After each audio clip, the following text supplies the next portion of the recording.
Acho que hoje o mundo, a gente vai ficar discutindo durante muito tempo como é que vai ser a inflação do mundo ao longo de 2025. O CPI semana passada foi positivo? Foi, tá? Mas sempre lembrando, é o CPI do mês de dezembro. Sazonalmente, a inflação do primeiro trimestre nos últimos anos tem surpreendido de forma negativa. Só para a gente lembrar, ano passado, em janeiro de 2024, o CPI nos Estados Unidos foi perto de 0,5%. 0,5% num único mês, quando a meta é 2%, tá? A discussão dos juros americanos é o seguinte: se a inflação do primeiro trimestre vier em linha, um pouco abaixo, o mercado vai começar a discutir que a inflação de 2025 vai ficar ali entre 2 e 2,5%, que vai permitir 3 a 4 cortes de juros. Se o primeiro trimestre vier ruim, o mercado vai falar que a inflação não cai, tá? Vai ficar entre 2,5% e 3%. Se esse PCI confirmar 0,14, a gente vai ter um PCI em 2024 entre 2,7 e 2,8, e o PCI de 23 foi 2,9, ou seja, o primeiro trimestre vai dizer se a inflação está realmente pegajosa, não cai de 2,5 ou fica 2,7, 2,8, e como é que o Fed vai responder a isso, tá?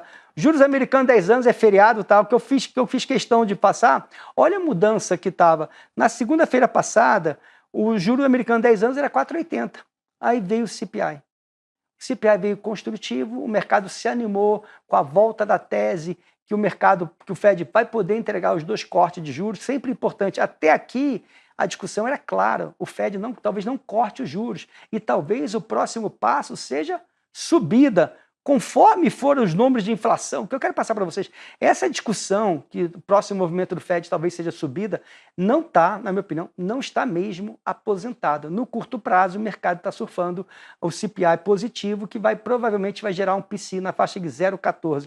Dólar globalmente, uma boa notícia, caindo 0,29, boa notícia para os ativos de risco, a 109,03. Bom, Brasil, tá? Brasil, acho que tem algumas coisas que são importantes. Tá? Primeiro, chamar a atenção aqui do fluxo do pregão de quinta-feira. Quando eu vi, eu falei, não, tá errado isso daí. Cosan, né? É uma coisa boa, né? Pelo menos a gente sabe quem comprou Cosan estrangeiro. Entrada de 6,5 bi. Comprou Vale, né? Desculpa, quem comprou a Vale, perdão. Quem comprou a Vale foi um investidor estrangeiro. Entrou 6,5 bi e trouxe o fluxo para positivo em 700 milhões. Como é que isso aqui vai bater no câmbio? Já bateu, já entrou? Teoricamente já entrou, tá?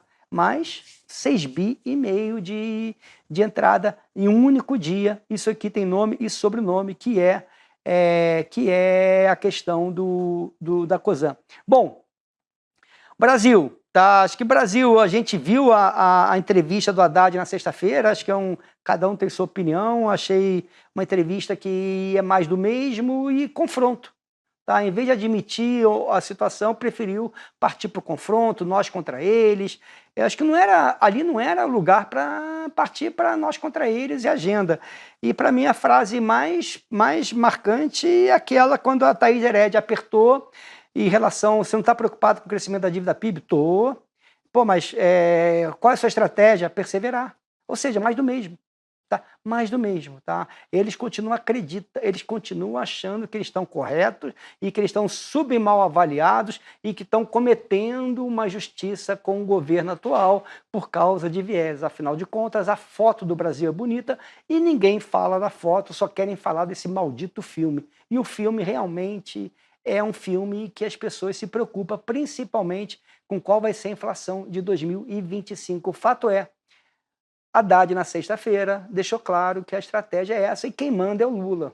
Tá? No final, senhores, quem manda, como vocês sabem, se vai ter ajuste fiscal, se vai ter algum corte de gasto, não vai ter nada, vai continuar empurrando com a barriga, quem vai terminar é o Lula. Tá? Então, essa é a situação do Brasil. É difícil a gente daqui traçar um cenário e falar assim, poxa, Mota, ok, qual é a novidade? Quanto tempo você fala essa frase, quem manda é o Lula? Qual foi a primeira vez que eu cunhei essa frase? Se o Brasil vai ter investimento, logo depois do upgrade da Moody's, tá? Se o Brasil vai ter investment grade, depende do senhor Luiz Inácio Lula da Silva. Se ele aceitasse a agenda da Moody's, ele teria feito um ajuste fiscal, o corte de gastos e provavelmente o real estaria ali muito mais perto de 5,5. O mercado não estava discutindo juros a 15, juros a 16. Também gostei muito da Thaís Herédia chamar a atenção, que é um ponto que a gente sempre chamou. Aqui no Brasil se politiza tudo, se politiza a taxa Selic.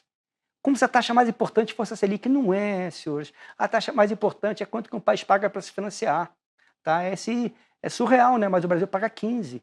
O Brasil paga 15% de juros e o Haddad está sabendo disso. Então, senhores, o Brasil hoje me chamou a atenção e eu não tenho explicação por que o Banco Central, na sexta-feira, chamou um leilão de linha, que é aquele leilão que o Banco Central entrega dólar agora e depois quem comprou tem que devolver para ele, no valor de 2 bi.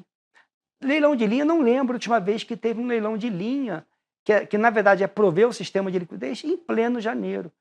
Por que teve esse leilão de linha? Tem alguém encomendando saída? Não é Cosan, porque a Cosan é entrada. O que levou alguém a pedir um leilão de linha? Ou, Mota, calma, Mota, é feriado em Nova York hoje, tem Lula, a gente não sabe qual é o tamanho da volatilidade, e o Banco Central já se antecipou, vocês estão com medo de volatilidade, estão com medo de falta de liquidez? Aqui tem 2 bi. Tá? Então é mais ou menos assim que já vou fechar e passar para o Vilegas para dizer o seguinte: mundo, essa semana, tá? A gente vai ter alguns dados importantes, no Brasil IPCA 15 na sexta-feira, mas todo mundo vai olhar as diretrizes do Trump e chamar a atenção que semana passada foi uma semana muito pró-risco, foi uma desmonte de posições de teses que o Fed não ia cortar os juros, para uma tese depois que o CPI veio que o Fed pode realmente entregar as 2 cortes de juros, que seriam um case clássico de pouso suave e cachinhos dourados. Mas que eu vou repetir a frase, bateu o índice de confiança das pequenas e médias empresas dos Estados Unidos, voou. Eu estou impressionado com o otimismo do setor privado com o segundo mandato do presidente Trump. Tá? O mercado realmente já colocou muito dinheiro apostando que vai ser um ano bastante positivo, que os Estados Unidos vai entregar mais um ano de alta forte e as bolsas vão acompanhar isso. E lembrando, essa semana tem Netflix. Tá? Vai começar a temporada de balanços da Maga, né?